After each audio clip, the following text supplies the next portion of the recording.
Welcome to Dynamis Duel Academy. Today I'm going over the basics and everything you need to know for having your first Dynamis Duel.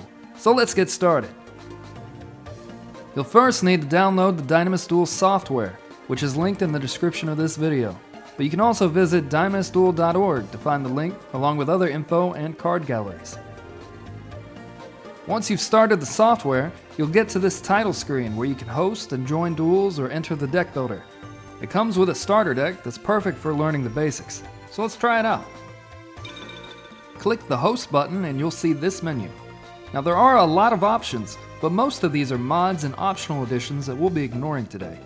To the right, you'll see all of the decks that you've built that you can choose from, including a pre-built starter deck. I do also want to mention that there is an auto build function that can instantly create a deck, which chooses cards based on your parameters from all of the cards in the game. Since every card in Dynamis Duel has been carefully retrained to work more generically, specifically for this function, it works surprisingly well. However, let's just stick to the starter deck today. And since we're just practicing, let's choose the practice offline player mode. With that set and our deck chosen, let's duel. First thing I'm sure you'll notice is that the field looks a little bit different than what you're used to. There are only 3 monster and spell trap zones, which is what a lot of modern renditions of Yu-Gi-Oh! Uses.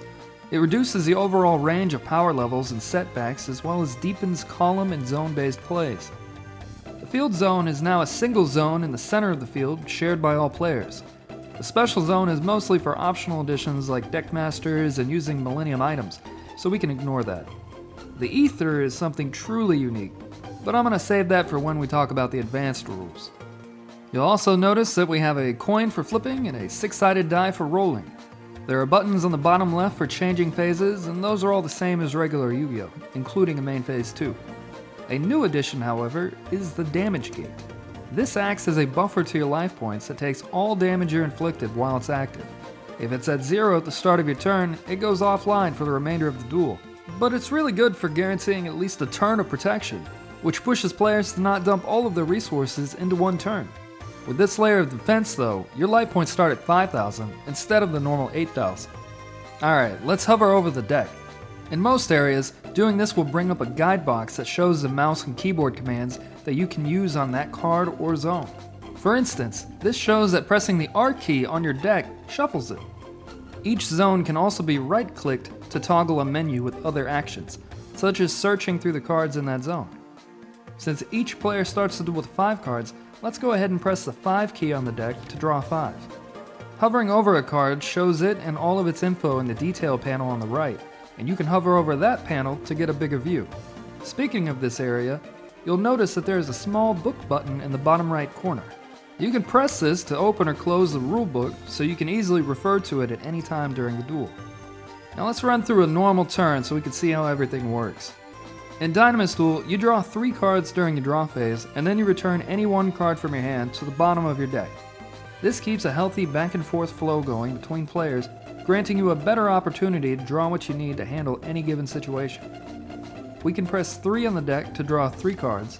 Then if you grab a card with the left mouse click and hold it, you'll see several different actions you can take.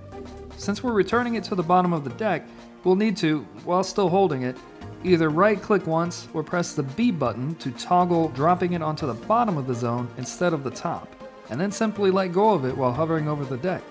For the first turn of the duel though, that player must return 2 cards instead of 1. Now we move on to the standby phase, followed by the first main phase. Let's try to set a monster. While holding it, if you press the F key, you'll flip it so that it'll be played face down. And pressing the Q and E keys switches between attack and defense position, respectively. So to set it, we'll first press F, then E, and drop it into a monster zone. To set a spell or trap, it works the same way. Now what if we want to activate a set card? Well, we just press the spacebar and it will flip it face up and indicate that it has been activated. If that effect requires targeting something, we would press the T key while hovering over something to target it. For the sake of this video, let's say we summon that monster in attack position and we're able to attack. We'll press F on that monster to flip it face up, and then Q to change it to attack position. Then we enter the battle phase. And to declare an attack, we'll hold the tab key on a monster and release it when we're hovering over our attack target, which in this case would just be the area of the opponent's hand since we're attacking directly. If successful, the opponent would then modify their damage gate or life points using one of the calculators that can be opened by clicking on the respective buttons. Lastly, there are a few commands for just indicating special actions. If you want a summon to be considered a special summon, hold the shift key as you drop it into the monster zone. And if you want a card to be considered tributed or destroyed when it is sent to the graveyard, hold the shift or control key when you drop it into the graveyard, respectively. And that wraps up most of the basic rules and mechanics that you need to know just to start playing with the starter deck. Press the escape key to bring up the menu for leaving the duel. Once you get the hang of things, look for my follow-up video on the more advanced rules and deck building. If you have any questions, feel free to drop by the Discord group and we'll be happy to answer them. Thanks for watching.